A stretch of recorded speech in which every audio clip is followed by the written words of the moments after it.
Assalamualaikum warahmatullahi wabarakatuh. Alhamdulillahirabbil alamin. Assalatu wassalamu ala asyrofil anbiya'i wal mursalin wa ala alihi wa sahbihi ajmain. Alhamdulillah hari ini kita bisa berkumpul di sini dalam keadaan sehat walafiat. Selama lebih kurang 1 jam ke depan kita akan tetap berada di sini untuk mengikuti acara diseminasi kegiatan guru penggerak tingkatan 10 yang hari ini guru penggeraknya adalah Ibu Adelina SPD MPD. Baiklah, kita ke acara yang pertama yaitu pembukaan. Untuk mendapatkan rahmat dan ridho dari Allah, marilah sama-sama kita membuka acara ini dengan melafazkan Bismillahirrahmanirrahim. Baiklah Bapak Ibu yang kami hormati, juga Ibu Kepala Sekolah yang dalam hal ini diwakilkan oleh Pak Beni selaku Wakil Kepala Sekolah. Kata sambutan kami persilakan.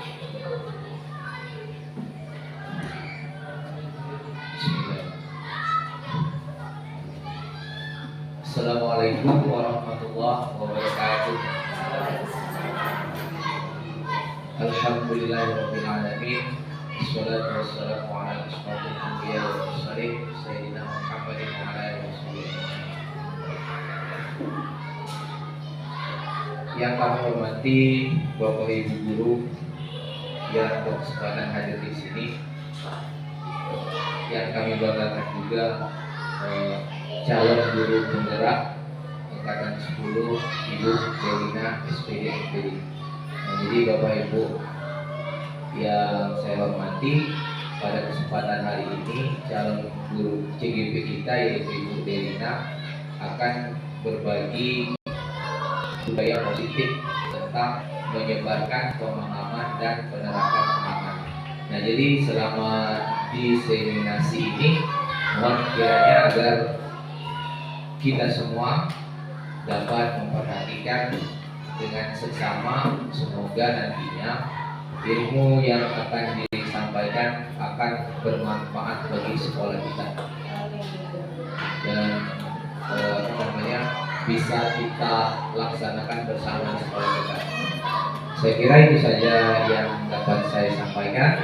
Kami akhiri. Wassalamualaikum warahmatullahi wabarakatuh.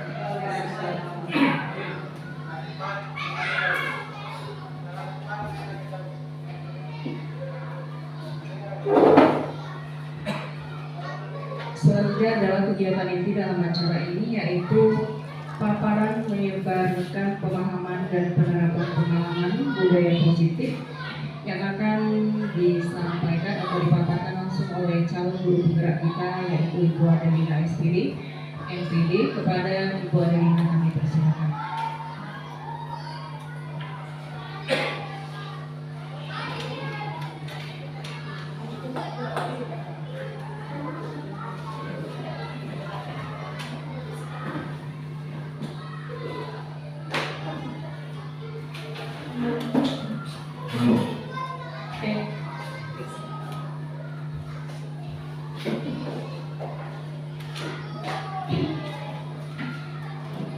Bismillahirrahmanirrahim.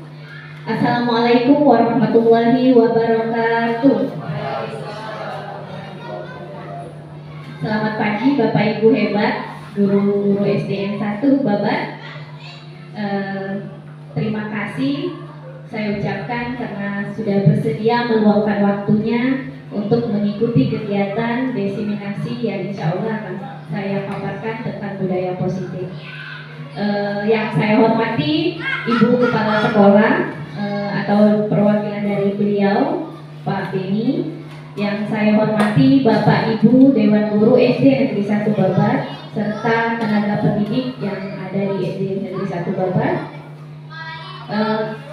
Alhamdulillah pada pagi hari ini kita semua diberikan nikmat sehat, nikmat sempat sehingga kita dapat berkumpul di ruangan ini. Insya Allah akan mengikuti diseminasi penyebaran pemahaman dan penerapan pengalaman budaya positif. Salawat teriring salam tentunya selalu kita curahkan kepada junjungan Nabi besar kita Nabi Muhammad SAW kepada keluarga, sahabat, dan kepada pengikutnya hingga akhir zaman. Bapak Ibu, sekali lagi saya ucapkan terima kasih sudah meluangkan waktunya. Insya Allah kurang lebih 1 jam ke depan kita akan mengikuti kegiatan desiminasi ini. Kegiatan ini Bapak Ibu adalah salah satu tugas saya dalam mengikuti pendidikan guru penggerak. Tujuan saya di sini Bapak Ibu, sekali lagi mohon maaf saya tidak bermaksud menggurui Bapak Ibu, tapi saya berbagi praktik baik bagaimana penerapan ini, pengalaman ini yang sudah saya dapatkan dalam pendidikan guru penggerak dapat saya implementasikan di sekolah kita tercinta ini. Dan tentunya saya ingin berbagi kepada teman-teman untuk bersama-sama kita menerapkan budaya positif ini di sekolah tercinta kita ini, yaitu di SD Negeri 1 Babat. Baik Bapak Ibu, sebelum kita memulai ke materi, saya tanya kabar dulu nih. Pada fokus semua. fokus masing-masing, kita nyantai, tapi sambil nyantai kita belajar Bapak Ibu. Ya, apa kabarnya hari ini? Alhamdulillah baik ya, karena kemarin kita satu tugas kita yaitu acara perpisahan selesai ya, aman, lancar, terkendali ya, alhamdulillah. Walaupun terasa masih capek, tapi puas dengan pelaksanaan acara kita kemarin ya, dengan lancar, dapat dilaksanakan dengan baik di sekolah kita. Tentu harus ada kerjasama, pasti ada kerjasama di antara kita sebagai Dewan Guru. Baik Bapak Ibu, sebelum kita mulai ke materi,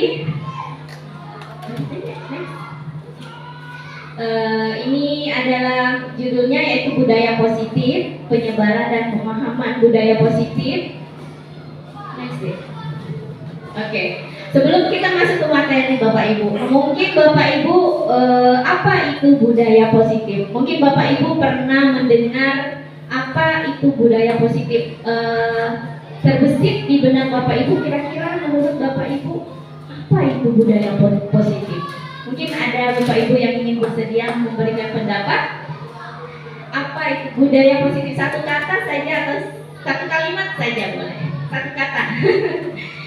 Mungkin ada terlintas di pikiran kita budaya positif.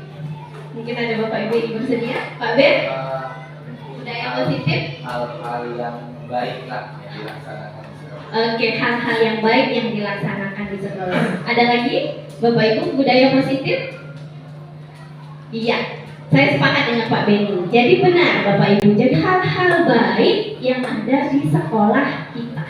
Jadi budaya positif ini Bapak Ibu yang saya pelajari di pendidikan guru penggerak, bahwa nilai-nilai atau keyakinan yang sudah ada di sekolah kita. Saya yakin sekolah kita ini sekolah istilahnya sekolah nomor 1 di kecamatan kita, bangga dulu nih karena kita punya sekolah yang nomor 1 di kecamatan kita. Artinya program-program yang sudah ada di SD kita itu sudah masuk ke nilai-nilai budaya positif. Banyak sekali program yang sudah kita laksanakan di sekolah kita. Nah, terutama budaya positif ini. Artinya kita kembangkan, kita terapkan. Kita sebagai guru tidak hanya guru yang harus memahami budaya positif ini, namun kewajiban kita sebagai guru untuk menerapkan kepada peserta didik kita bagaimana berbudaya positif yang baik di sekolah, terutama di kelas. Nah, disinilah kita belajar bagaimana kita sebagai guru memberi pengetahuan, memberi penerapannya di dalam kelas kepada peserta didik kita. Kurang lebih seperti itu Bapak Ibu budaya positif. Lanjut deh. Oke. Untuk selanjutnya insya Allah kita ke depan akan membahas ke 8 poin ini. Yang pertama adalah perubahan paradigma belajar, kemudian disiplin positif, nilai-nilai kebajikan, kebutuhan dasar manusia, motivasi perilaku manusia, posisi kontrol guru, keyakinan kelas, dan segitiga restitusi. Insya Allah ke depan kita akan membahas ke 8 poin ini. Lanjut deh. Oke. Kita ke pembelajaran dengan paradigma baru. Pembelajaran dengan paradigma baru.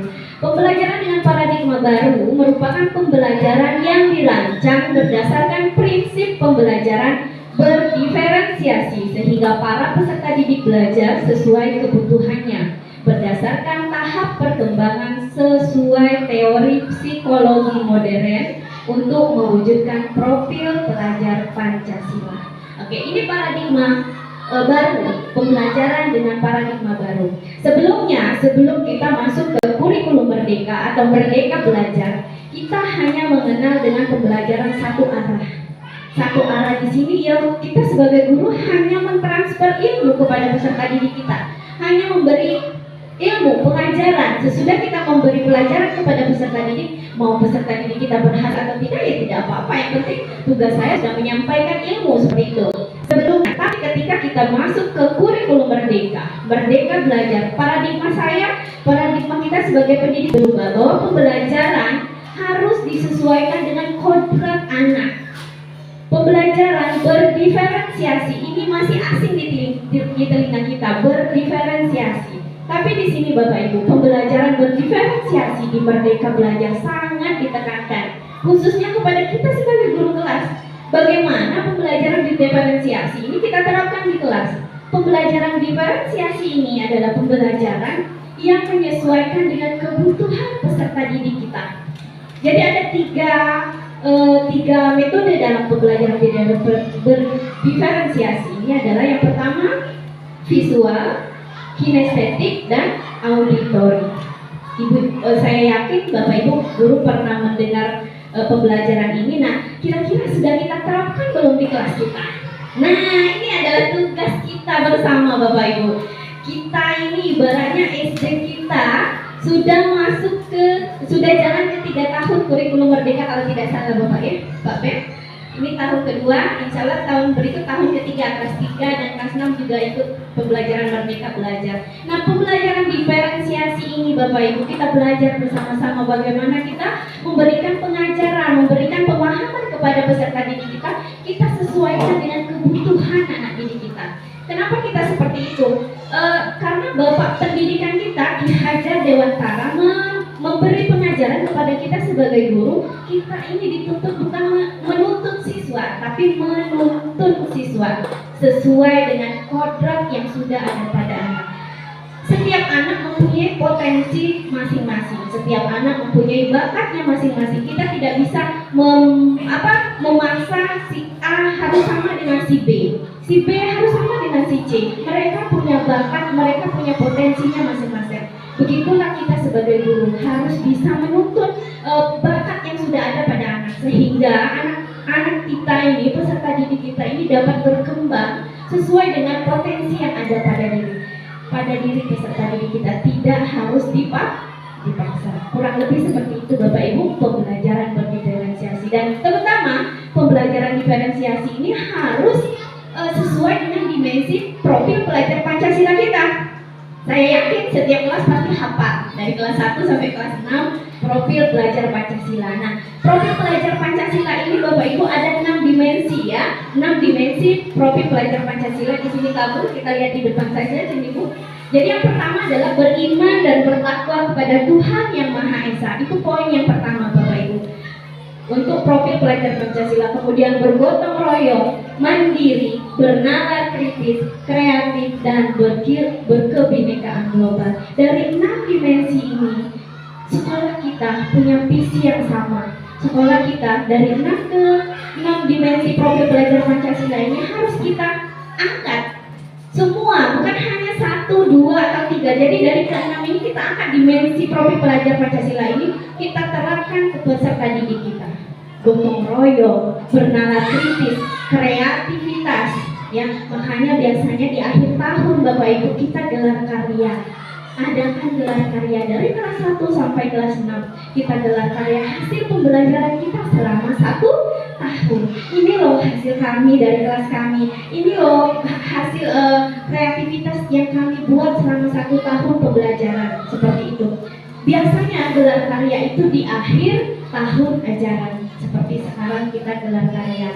Nah, itu adalah tugas kita bersama Bapak Ibu. Sekali lagi, tidak akan sukses, tidak akan maju suatu organisasi kalau hanya 1 orang yang bergerak ya Bapak Ibu. Jadi kita bersama-sama, kerjasama, tujuannya sama, yaitu ingin mewujudkan peserta didik yang mempunyai profil pelajar Pancasila. Seperti itu Bapak Ibu. Lanjut. Nah, ini miskonsepsi tentang teori kontrol. Jadi miskonsepsi di sini adalah tentang teori kontrol. Jadi kita berpikir bahwa peserta didik kita ini kita bisa arahkan. Oh, aku kan seorang guru, masa mereka tidak mau mendengar perintah dari seorang guru? Awalnya seperti itu pemikiran kita, bahwa guru ini orang dewasa yang harus dihormati, yang harus didengar. Kita tidak harus mendengar apa keluhan dari peserta didik.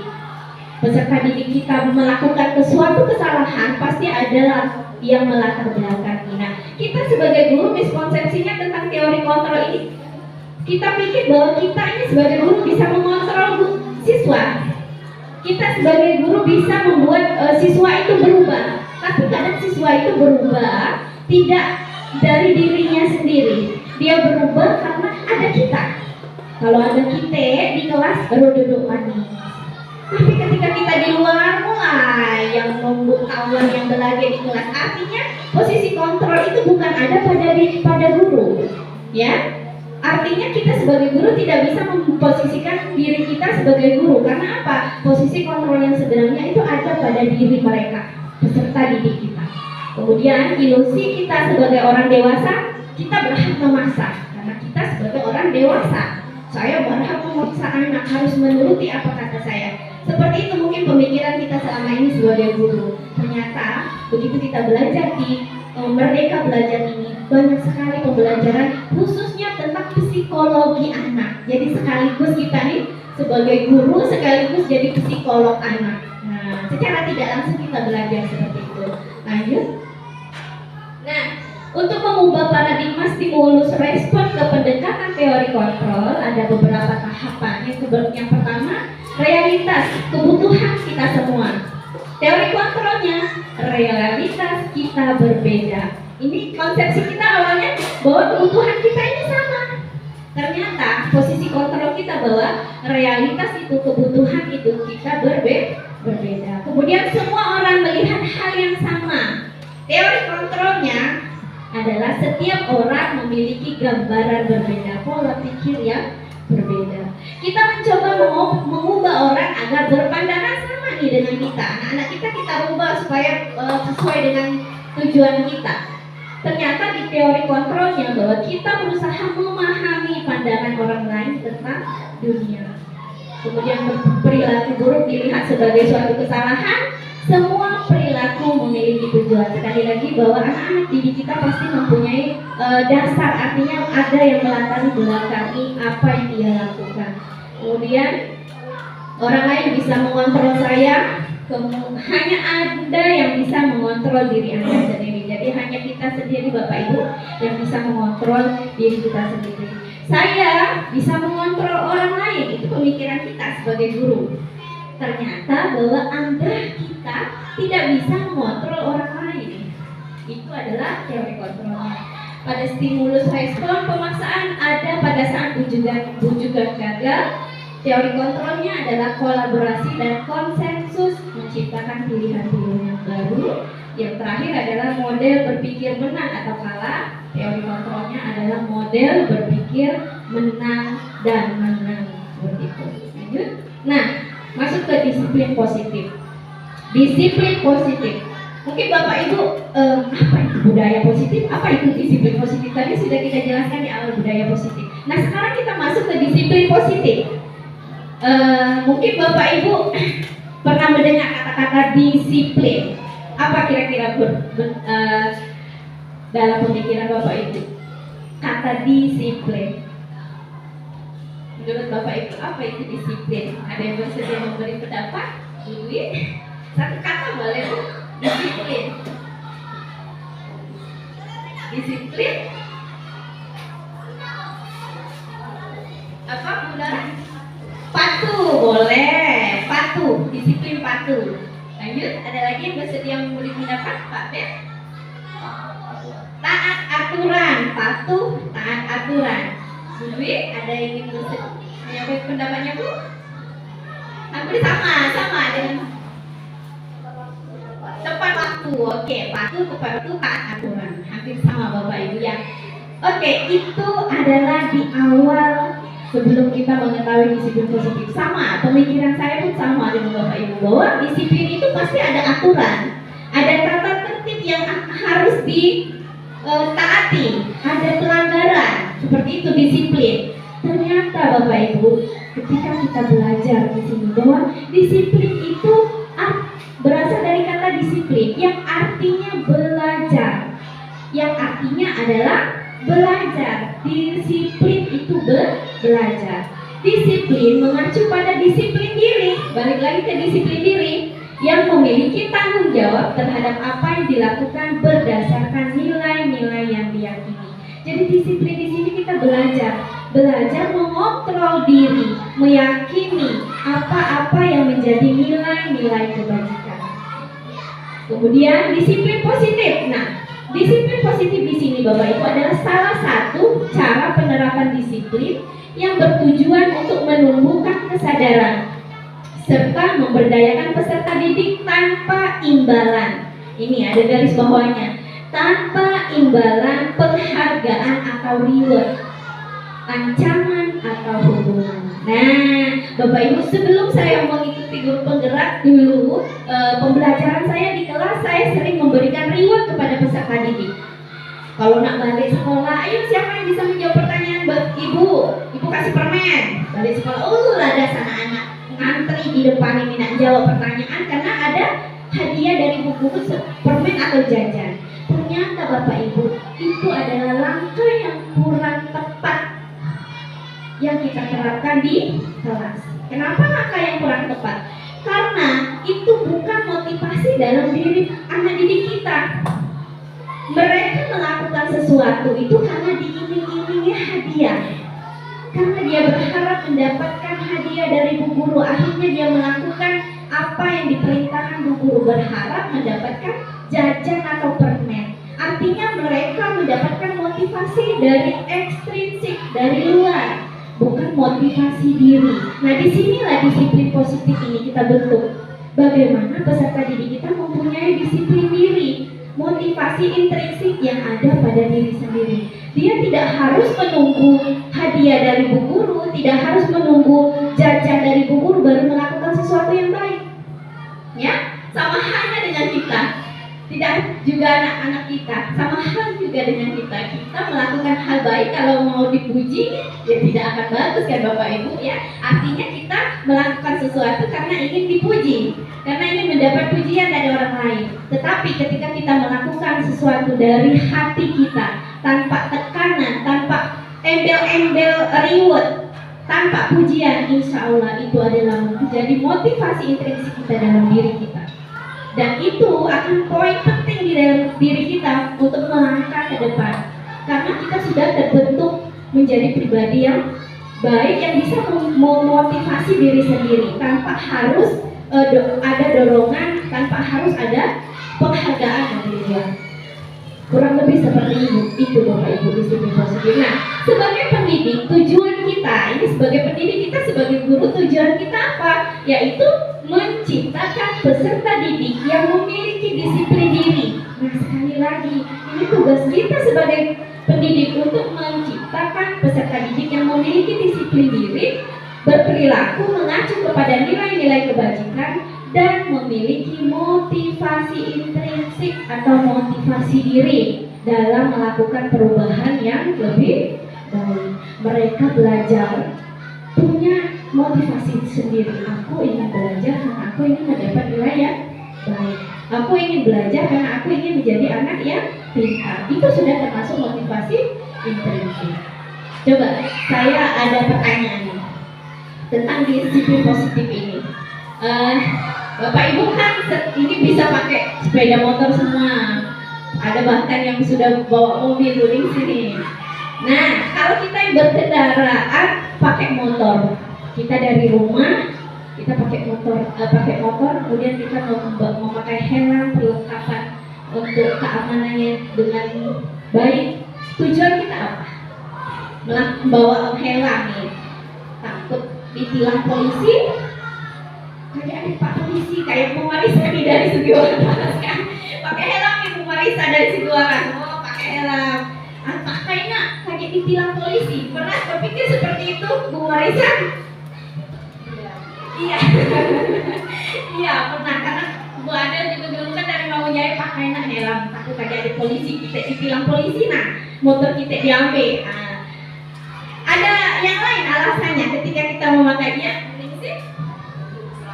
Untuk keselamatan. Oke, jadi ada dua motivasi di sini. Yang pertama, karena takut ditilang polisi. Yang kedua, karena keselamatan atau keamanan diri. Nah, di sini dua hal yang berbeda. Di sinilah termasuk disiplin positif. Ini contoh kecil Bapak Ibu.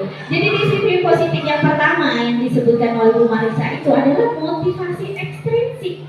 Motivasi yang datangnya dari luar karena takut ditilang polisi, karena takut kaget kita dicegat polisi di tepi jalan, akhirnya kita pakai helm nih. Kalau tidak suka polisi, tidak pakai helm. Nah, kan tidak suka polisi boleh razia. Artinya itu adalah motivasi ekstrinsik dari luar. Dia melakukan sesuatu karena takut kaget ditilang. Nah, ketika kita mempunyai motivasi intrinsik, motivasi diri, aku ingin pakai helm karena ini untuk keselamatanku di jalan, supaya kalau terjadi apa-apa tidak cedera parah. Artinya untuk keselamatan kita sendiri nih. Nah, inilah Bapak Ibu contoh kecil motivasi intrinsik. Tanpa harus disuruh Pak polisi pakai helm, kita sudah ada kesadaran diri untuk pakai helm. Itu contoh kecilnya. Sama halnya kayak kita kemarin COVID-19. Anak-anak, ayo kita semua pakai masker. Ada yang tidak pakai, ada yang pakai. Iya pakai. Kadang tuh kalau ada bu guru dia pakai. Karena apa? Berarti dia takut kaget dirazia oleh bu guru pakai masker. Tetapi kalau dia dari rumah bertujuan untuk menjaga kesehatannya, dari rumah dia pakai masker. Dibuka, tunggu sampai di rumah lagi tanpa perintah dari guru. Nah, itu contoh kecilnya. Lanjut ya. Nilai-nilai kebajikan. Nah, nilai-nilai yang disepakati bersama lepas dari suku bangsa, agama, bahasa maupun latar belakangnya.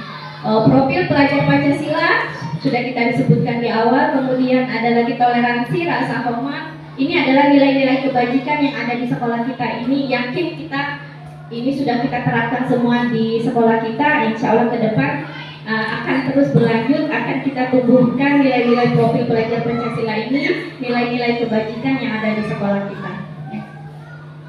Kebutuhan dasar manusia. Nah, ini kita memahami kebutuhan dasar manusia. Sekali lagi Bapak Ibu, kita sebagai guru dituntut untuk juga belajar psikologi psikolog nih kita sebagai guru. Kebutuhan dasar manusia. Kebutuhan dasar manusia adalah segala sesuatu yang kita lakukan untuk mendapatkan apa yang kita inginkan. Seluruh tindakan yang kita lakukan memiliki tujuan tertentu, dan semua usaha terbaik yang akan kita lakukan adalah dalam rangka agar kebutuhan dasar kita terpenuhi dengan baik. Saya yakin semua makhluk hidup di dunia ini, kita sebagai manusia, makhluk hidup yang lain pun mempunyai kebutuhan dasar. Nah, kebutuhan dasar ini apa saja nih yang ada pada manusia? Coba next Pak. Kebutuhan dasar yang ada pada manusia. Next.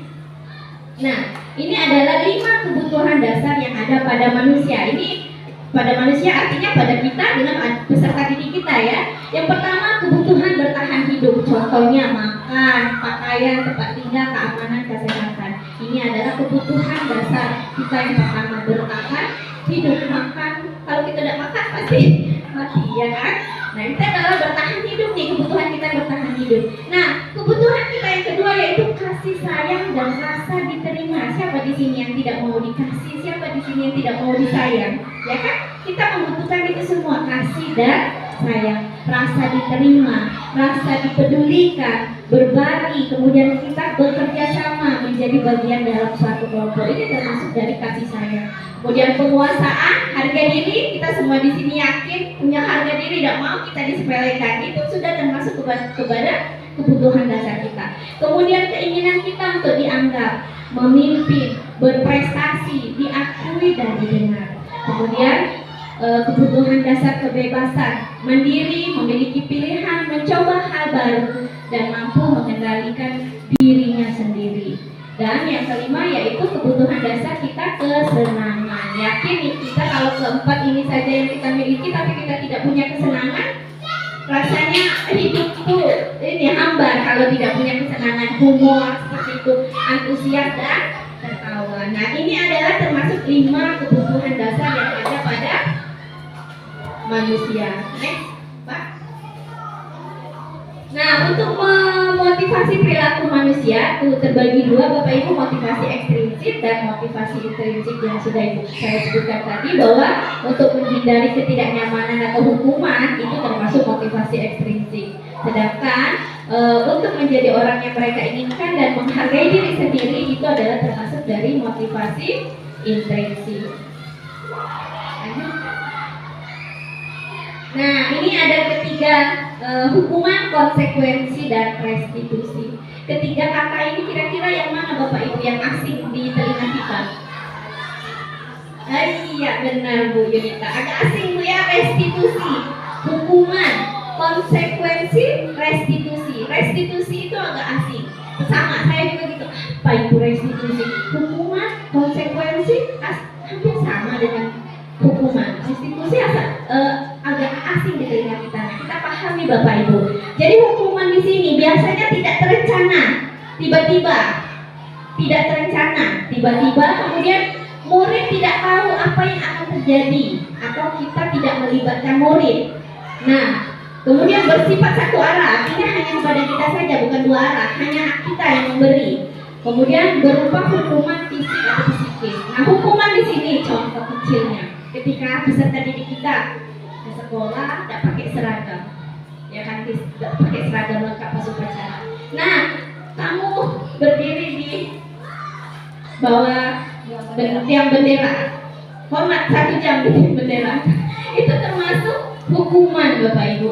Karena kita tidak menanyakan alasan, kemudian kita langsung menentukan hukumannya. Tiba-tiba hukumannya, ya kan, tidak disepakati bersama, kamu mau hukuman apa tidak kan, artinya kita yang memberi hukuman, itu satu arah, itu termasuk hukuman. Ketika kita memberi konsekuensi ke peserta didik kita, terencana, disepakati sesuai peraturan. Murid tetap dibuat tidak nyaman murid ketika menerima konsekuensi itu. Sikap guru selalu memonitor murid. Contoh nih Bapak Ibu, saya sendiri, saya buat peraturan kelas panjang banget yang 1 sampai 10. Ayo, siapa yang melanggar aturan hari ini? Ini sebelumnya saya terapkan di kelas. Itu Bu, tidak piket kelas. Apa konsekuensi kalau tidak piket kelas?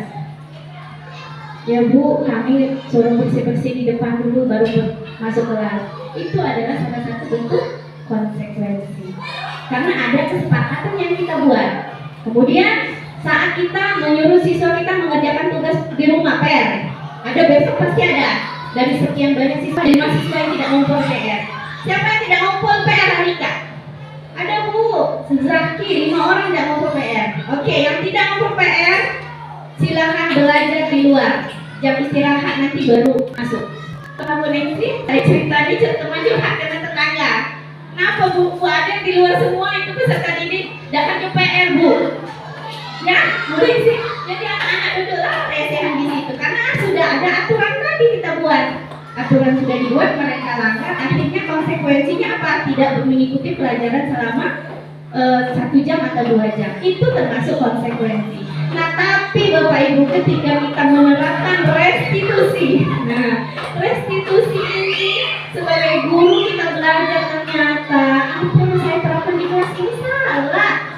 Saya pikir karena kita guru nih kita sudah benar. Kamu yang salah, tidak ngerjakan PR ini, silakan keluar. Wah, langsung dengan gagahnya kita marah dengan anak. Ternyata langkah itu kurang tepat Bapak Ibu. Proses menciptakan kondisi bagi murid untuk memperbaiki kesalahan. Jadi mereka tahu mereka berbuat salah. Tetapi ketika kita melakukan restitusi, berkolaborasi untuk mengajarkan murid cara mencari solusi dirinya sendiri, kesalahan yang dia buat, dia tulang yang kuatnya solusinya, seperti itu. Kita yang melakukan kesalahan, kamulah dewa yang mencari solusinya, seperti itu. Misal, di contoh kecil Bapak Ibu, ada siswa yang terlambat datang ke sekolah. Kita kawan lalu belajar, semua dia datang. Langkah yang tepat bagaimana? Kita sebagai guru, kamu tidak usah mengikuti pelajaran hari ini karena kamu sudah telat setengah jam. Itu termasuk konsekuensi. Nah, tapi begitu kita menerapkan restitusi, kita berkolaborasi berdua. Tanya dulu, nanti kita belajar bagaimana menerapkan restitusi itu di kelas. Nah, kita berkolaborasi di sini, Bapak Ibu menanyakan dulu alasannya. Tentu ada alasan, tentu ada dasar. Balik lagi ke 5 kebutuhan dasar manusia. Ada yang melatar belakangi apa yang mereka lakukan. Kesalahan apapun. Adik bule di kelas kita itu pasti siko anak yang aktif. Belajarnya tidak galak diam, nak ngomong baik, nak ingin dipuji, merasa paling pintar. Ada pasti kita ketemu, yakin, karena kita nih guru setiap tahun siswanya beda-beda. Artinya kita mempunyai peserta didik yang berbagai macam karakter. Nah, artinya peserta didik ini mempunyai kebutuhan dasar yang belum terpenuhi. Balik lagi, kebutuhan dasar apa yang belum dipenuhi? Kesenangan kah? Kebutuhan dasar ingin diakui, penguasaan diri. Mereka ingin diakui, artinya penguasaan diri mereka belum terpenuhi. Ya, kebutuhan dasar yang belum terpenuhi. Lanjut Pak. Betul? Nah, ini 5 posisi kontrol dulu. Ini sebelumnya sudah belajar kita Bu Ningsih, Pak Ben kemarin sama Bu Siska ya. Yang ini tentang 5 posisi kontrol kemarin desiminasi Bu Siska. Nah, saya hanya melanjutkan saja Bu Ningsih, Pak Ben. Yang lain Pak Bejo kemarin ikut pada dalam Bu Nora yang ikut. Nah, di sini ada 5 posisi kontrol dulu. Yang pertama penghukum, teman, pembuat rasa bersalah, pemantau, manajer. 5 di sini kira-kira yang sering Bapak Ibu lakukan, yang sering diterapkan di kelas bagian mana? Jujur nih dalam diri. Apakah termasuk penghukum yang tadi memberi hukuman tanpa mendengarkan alasan, kemudian langsung memberikan hukuman secara tiba-tiba? Teman, kita seperti teman, terlalu dekat dengan siswa. Pembuat rasa bersalah, ayo kamu hari ini sudah bikin ibu kecewa. Pernah Bu ada seperti itu sampai nangis ke ruang kantor, anak-anak minta maaf dengan ibu. Ibu hari ini kecewa dengan kalian. Ya Raja, pernah ibu ada seperti itu nak ya? Ibu kecewa dengan kalian hari ini. Kenapa kalian tidak dengar? Padahal ibu sudah kasih informasi kan bahwa hari ini kita akan ulangan.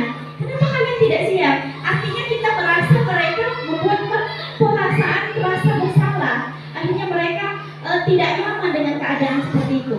Kemudian pemantau, ayo kamu ini nilainya kecil terus, nilai harianmu kecil, apa nah? Artinya kita pemantau, kita melihat dulu hasil nilainya kan kecil, ngapa nggak belajar? Harusnya nggak belajar, itu termasuk sebagai pemantau. Teman juga pernah nih, kalau saya, ya teman, kita mencak berkawan dengan murid, mencak kita anggap kawan, akhirnya mereka dengan kita tidak segan, karena kita terlalu dekat dengan peserta didik kita.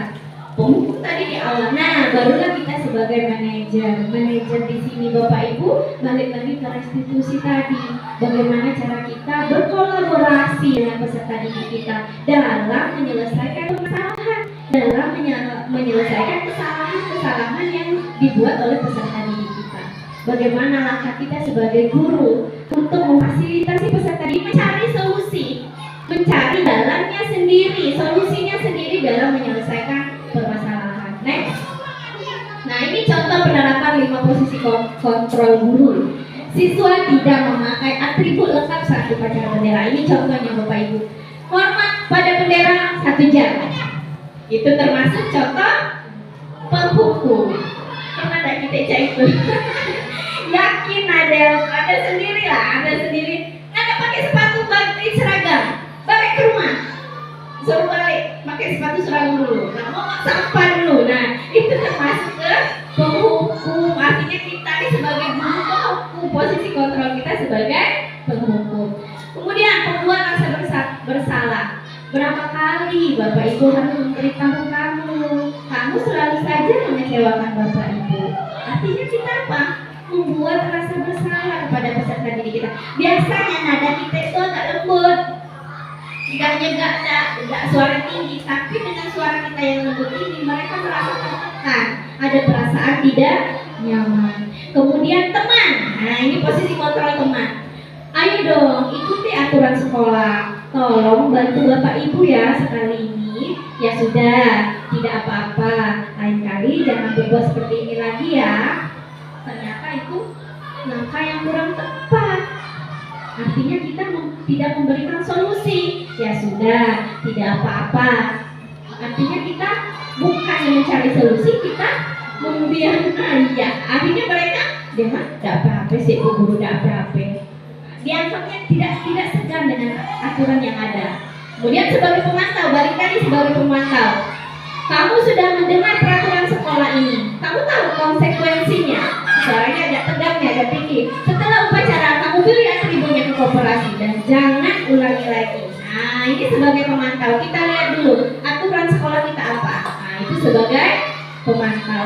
Tetapi ketika kita berperan sebagai posisi control manager, apakah kamu tahu nak kesalahan kamu? Jadi kesalahannya jangan kita yang sebut, Bapak Ibu. Biar mereka meyakini, oh ini loh salahku. Tidak harus kita Arif tidak pakai seragam. Jadi biarlah mereka. Apakah kamu tahu kesalahanmu hari ini? Kira-kira bagaimana kamu perbaiki kesalahanmu? Jadi balik lagi, dia yang buat kesalahan, kita suruh dia cari solusi. Bagaimana kesalahan yang kamu buat ini? Seperti itu. Itu adalah manajer, tugas kita sebagai guru. Next Pak Pujam. Nah, coba kita contoh nih. Saya kecewa sekali dengan kamu. Ini termasuk posisi kontrol yang mana Bapak Ibu dari kelima yang kita sebutkan tadi? Ya? Iya, benar sekali Bapak Ibu. Rasa bersalahnya kita sebagai posisi kontrol rasa bersalah. Betul. Kamu tidak pernah benar melakukannya. Iya, sebagai penghukum. Ini Pak Bejo. Apa rencanamu untuk menyelesaikan masalah ini? Iya, manajer balik lagi ke budak, ke siswa. Biarkan mereka yang mencari solusi.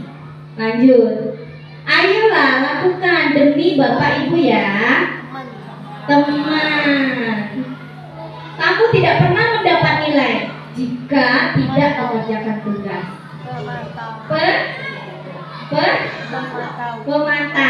Karena dia ada kamu tidak pernah mendapat nilai. Nah, artinya ada nilai dulu yang dipantau oleh kita sebagai guru. Ini sebagai pemantau. Nah, sekarang nih kita belajar ke keyakinan kelas. Ini PR kita Bapak Ibu. Kita tahun ketiga menerapkan Merdeka Belajar di sekolah kita. Nah, Bapak Ibu, tips kita tuh kalau bisa ada keyakinan kelas. Saya sudah buat Bapak Ibu, ternyata langkah saya tepat nih. Di situ tulisan peraturan kelas 53. Ternyata peraturan itu bukan langkah yang tepat. Harusnya keyakinan kelas. Nah, mengapa keyakinan kelas? Mengapa bukan peraturan kelas? Karena Bapak Ibu, peraturan kelas itu dibuat saya sendiri. Saya sendiri yang buat aturannya. Ini tidak boleh buang sampah sembarangan. Piket, datang tepat waktu. Aturannya saya dewe yang buat. Kita dewe sebagai guru yang buat. Ternyata kita sebagai guru balik lagi ke Merdeka Belajar. Kita bekerja sama, berkolaborasi bersama peserta didik kita. Mau seperti apa kelas impian kita ke depan? Kalian mau seperti apa kelas kita? Kita libatkan peserta didik kita. Kita beri kertas selembar-selembar ke peserta didik. Silakan anak-anak ibu tuangkan pikiran kalian. Mau seperti apa kelas ini? Mau seperti Bu, mungkin ada peserta didik. Bu, kelas kami mau bersih. Boleh tulis mau bersih. Semua anak pasti ada keinginan, ada impian di kelasnya yang seperti apa. Nah, begitu selesai peserta didik kita membuat keyakinan kelas sendiri-sendiri nih, kita tempelkan di papan tulis.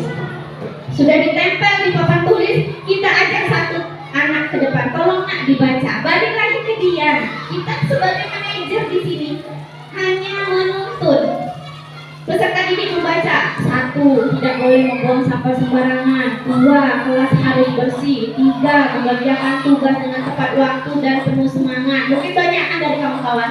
Nah, dari kesekian banyak itu kita ambil poin-poin yang penting. Yang sama mungkin kita jadikan 1. Nah, membuat keyakinan kelas ini Bapak Ibu biasanya di awal pelajaran tahun baru. Kita kan ini bulan 6. Insya Allah bulan Juli kita masuk tahun ajaran baru. Nah, disinilah Bapak Ibu kita libatkan anak kita ya untuk membuat keyakinan kelas. Nah, keyakinan kelas itu tidak banyak-banyak, tidak usah banyak-banyak, paling banyak 5 baik jadilah. Tidak usah banyak. Kenapa tidak usah banyak? 5 saja, yang penting poinnya dapat. Mereka mudah ingat. Pertama, satu lagi Bapak Ibu, membuat keyakinan kelas itu bersifatnya abstrak. Ini langkah-langkahnya. Berupa pernyataan universal, dibuat dalam pernyataan positif. Kemudian sedikit saja agar mudah diingat, sesuai dengan kondisi kelas dan sekolah sehingga mudah diterapkan. Semua warga sekolah dilibatkan saat membuat keyakinan kelas. Jadi kalau kita ingin membuat keyakinan di kelas, semuanya dilibatkan. Jangan hanya peraturan yang datangnya dari kita atau satu orang. Nah, kalimatnya tidak boleh kata-kata jangan, tidak boleh dilarang. Nah, harus itu tidak boleh kita masukkan ke keyakinan kelas. Jadi kita buat kalimat-kalimat positif, misalkan dilarang membuang sampah, itu tidak boleh kita masukkan ke dalam keyakinan kelas. Harusnya bagaimana Bapak Ibu? Iya, buanglah sampah pada tempatnya. Jadi katanya positif, kalimatnya positif. 2, oke. Apa? Tidak boleh berkelahi. Mungkin ada nih yang tidak boleh berkelahi. Kalimatnya adalah saling menyayangi, saling menghargai. Ya, seperti itu Bapak Ibu. Kita terapkan keyakinan kelas ini. Ini PR kita bersama. Ada PR-nya masih banyak untuk bulan Juli nanti. Nah, keyakinan kelas kita tuh tidak usah banyak-banyak, paling 5 saja. Tapi mereka meyakini bahwa ini harus saya terapkan. Ini tidak boleh dilanggar karena ini sudah menjadi keyakinan kelas kami. Kemudian supaya mereka hafal, apalagi anak-anak kelas 1 tuh biasanya ini kan kalau nak ngapal tempel di kayak banner kayak itu, kita tempel di depan kelas supaya setiap hari anak-anak bisa membaca dan menghafal. Nah Bapak Ibu, kalau di awal-awal kita melatih budak itu agak susah, tapi yakinlah kalau latih 3 bulan atau 4 bulan tidak harus kita ingatkan untuk membersihkan kelas. Mereka punya kesadaran diri. Itulah balik lagi kepada motivasi intrinsik, motivasi diri sendiri. Budaya positif, disiplin positif yang sudah kita terapkan di kelas. Langkah yang pertama itu dulu deh, membuat keyakinan kelas. Beguyur kita baju keyakinan kelas dulu kita buat bulan Juli. Kalau misalkan ada dananya, boleh nanti kita menyampaikan aspirasi kita untuk membuat banner di setiap kelas untuk ditempel di kelas kita masing-masing. Kalau ada dananya, kalau tidak ada dananya kita alternatif apa tempel di karton, apa mana karton 5 ribuan kita tulis tempel gitu. Yang penting di kelas kita ada keyakinan kelas. Ya. Hampir sama Ibu kesepakatan kelas. Pertanyaannya bagus. Ibu Dwi itu bertanya kok keyakinan kelas, kenapa tidak kesepakatan kelas? Oke, kita bahas. Bu, kesepakatan kelas itu hampir sama ya dengan keyakinan kelas. Nah, di sini. Jadi kesepakatan kelas kita buat bersama. Kita buat bersama. Setiap anak itulah buat galak-galak. Kesepakatan aku pengen kelasku cak ini, pengen kelasku cak ini. Nah, dari kesepakatan kelas baru kita ambil lagi, kita saring lagi, kita yakini bahwa ini yang akan menjadi nilai-nilai yang baik di kelas kita. Kalau kita sudah yakini di dalam hati bahwa ini adalah nilai yang baik, nah itulah masuk ke dalam keyakinan kelas. Jadi kesepakatan dengan keyakinan itu dua balik ibaratnya. Iya, kesepakatan itu kegiatan di kelas, kemudian kita buat bersama-sama, Ibu, kita buat murid 1, murid 2, murid 3 buat kesepakatan semua. Kemudian dari hasil kesepakatan kita diambil, misalkan ada 1, 2, 3 yang kira-kira sama nih kalimatnya, kita jadi kesiko, itulah kita yakini bahwa ini yang harus kita terapkan di kelas. Bapak Ibu ya. Saya sepakat, insya Allah bulan Juni kita siap sama-sama membuat keyakinan kelas. Bareng-bareng boleh, nanti kita belajar sama-sama lagi, ya Bu. Oke, itu PR kita yang pertama. Lanjut ke, nah ini segitiga restitusi tadi. Jadi kata Bu Yun kita restitusi. Memang kok apa nih restitusi itu? Nah ternyata Bapak Ibu segitiga restitusi ini adalah suatu proses dialog kolaborasi yang dijalankan oleh guru agar menghasilkan murid yang mandiri dan bertanggung jawab. Mandiri dan bertanggung jawab dengan diri dia dewe. Kita sekarang nih fokus supaya anak kita mempunyai tanggung jawab dengan dirinya masing-masing. Ada beberapa tahapan untuk melakukan segitiga restitusi. Yang pertama adalah validasi tindakan yang salah, kemudian menstabilkan identitas, dan yang terakhir menanyakan keyakinan. Jadi contoh, nanti ada contohnya Bapak Ibu. Saya sudah terapkan di kelas, cuma karena kita baru belajar jadi masih ragu, kalimat-kalimatnya pun masih ragu. Coba next Pak Bejo. Nah, menstabilkan identitas berdasarkan prinsip membuat kesalahan adalah bagian dari proses pembelajaran. Jadi ketika anak melakukan kesalahan, kita menstabilkan identitas dulu nih. Jangan langsung kita menghukum terus menjudge anak ibu kita. Aku telah melakukan kesalahan. Itu kurang tepat Bapak Ibu. Nah, jadi kalimatnya seperti ini. Berbuat salah itu wajar. Tidak ada manusia yang sempurna. Bapak Ibu juga pernah melakukan hal itu, tapi di sini Bapak Ibu tidak mau mencari siapa yang salah. Itu kalimatnya, Bapak Ibu. Bapak Ibu tidak mau mencari siapa yang salah, tapi Ibu di sini ingin mencari solusi dari permasalahan kamu. Kamu berhak kok merasa begitu. Itu kalimat-kalimat yang kurang lebih nanti kita bisa terapkan ketika kita menerapkan restitusi ini. Jadi setiap manusia itu pernah berbuat salah, poinnya. Artinya begitu kita menyebutkan itu, dia merasa, oh iya tidak saya sendiri nih berbuat salah. Tidak cium nyalinya, dia nggak tahu kalau dia berbuat salah. Tapi ketika kita, nah salah Rika, apa yang ada? Artinya kita memojokkan diri. Akhirnya mereka tidak mau mengakui kesalahan. Tapi begitu kita menerapkan restitusi ini, oke, kita tenangkan duduk berdua berhadapan, tanya dulu, Raja, misalkan gini, Raja kenapa kamu hari ini terlambat? Ini Bu, malam tadi aku main HP, akhirnya aku tidur kemalaman, bangunnya kesiangan. Dia tahu kalau dia salah, karena main HP bangunnya kesiangan dan datang sekolah terlambat. Nah, apakah kita langsung, oh tidak boleh ya, main HP sampai malam cai itu. Akhirnya apa-nya? Ada terlambat kan ke sekolah. Nah, cara yang tepat Bapak Ibu kita kami ke depan. Baik Raja, Ibu tahu Raja berbuat salah, itu kesalahan. Tapi di sini Mbak, Ibu tidak mencari kesalahan Raja. Ibu ingin mencari solusi dari permasalahan yang Raja hadapi. Ibu juga pernah kok melakukan kesalahan, tidak hanya Raja. Ibu kadang juga datang di suatu acara datang terlambat, tapi pasti ada alasan. Balik lagi, pertanyakan alasan. Pasti ada alasan kenapa Raja datangnya terlambat. Raja lihat teman-teman sudah belajar, tapi Raja karena terlambat akhirnya ketinggalan pelajaran. Akhirnya Raja menjawab karena dia merasa tenang, karena kita sudah merasa bahwa bukan Raja sendiri yang salah. Ibu juga pernah melakukan kesalahan. Akhirnya Raja menjawab, iya Bu, tadi aku main HP, maaf. Akhirnya aku kesiangan dan datang terlambat. Dia mengakui kesalahannya. Bukan kita yang nyebut kesalahan dari dia. Oke, karena datang terlambatnya gara-gara main HP, solusinya apa? Supaya ke depan Raja tidak terlambat. Balik lagi ke dia. Solusinya apa? Ketika Raja terlambat ke sekolah, supaya ke depan tidak terlambat lagi. Dia yang mikir, apa ya solusinya biar aku tidak terlambat lagi? Itu Bu, aku tidak tidur malam lagi, aku tidak main HP lagi. Jadi kalau biasanya Raja tidur jam berapa? Jam 10. Nah sekarang supaya tidak terlambat, kamu jam berapa tidurnya? Jam 8. Bu, balik lagi ke dia. Dia yang nyari solusi.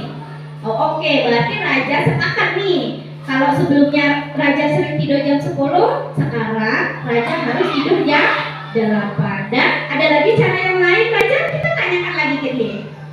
Ada lagi nak cara yang lain supaya Raja tidak terlambat datangnya? Mungkin hidup alarm Bu. Nah dia yang buat alasannya. Hidup alarm supaya bangunnya tidak kesiangan. Oke, berarti ada dua cara ya Raja.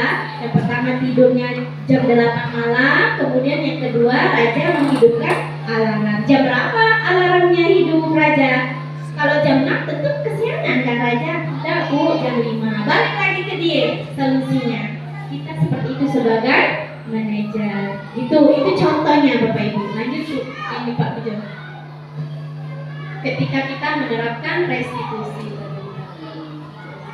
Oke, menanyakan keyakinan. Nah, balik lagi tadi setelah kita membuat keyakinan di kelas, kita ladeni keyakinan di kelas.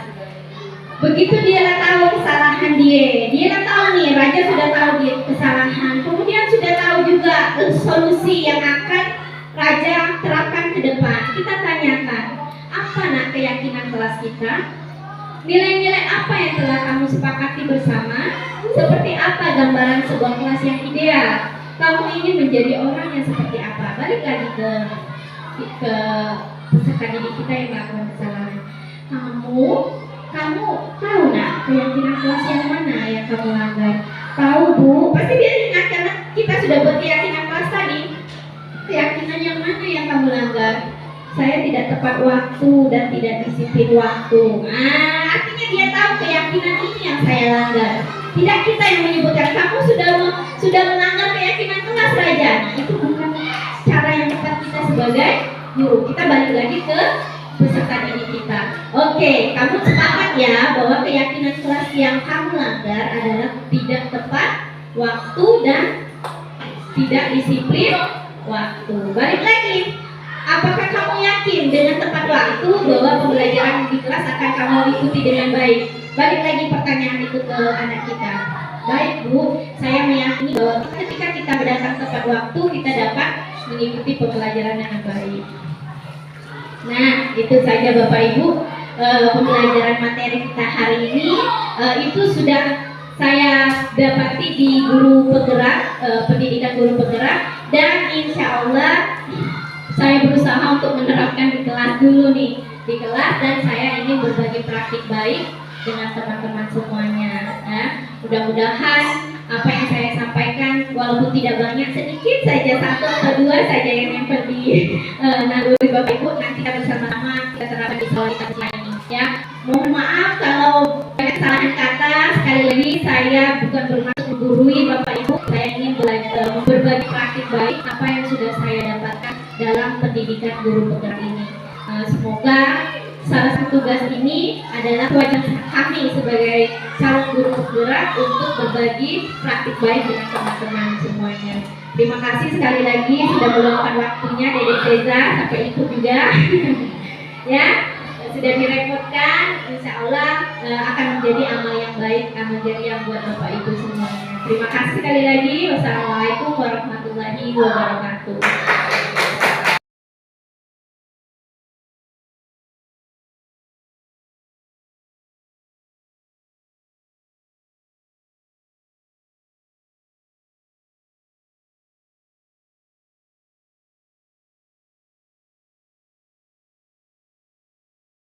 SPD MPD. Mudah-mudahan kita semua dapat mengikuti jejak-jejak guru-guru penggerak yang sudah ada di sekolah kita untuk menjadikan sekolah kita lebih baik lagi. Dan semua yang dipaparkan insya Allah pelan-pelan satu persatu nanti akan kita ikuti dan kita buat keyakinan. Baiklah, demikian seluruh rangkaian acara kita pada hari ini. Saya pembawa acara mohon maaf bila ada kesalahan, dan sebelum kita akhiri, kita tutup dulu acara ini dengan melafazkan hamdalah. Alhamdulillahirabbil alamin. Billahi taufiq wal hidayah. Wassalamualaikum warahmatullahi wabarakatuh.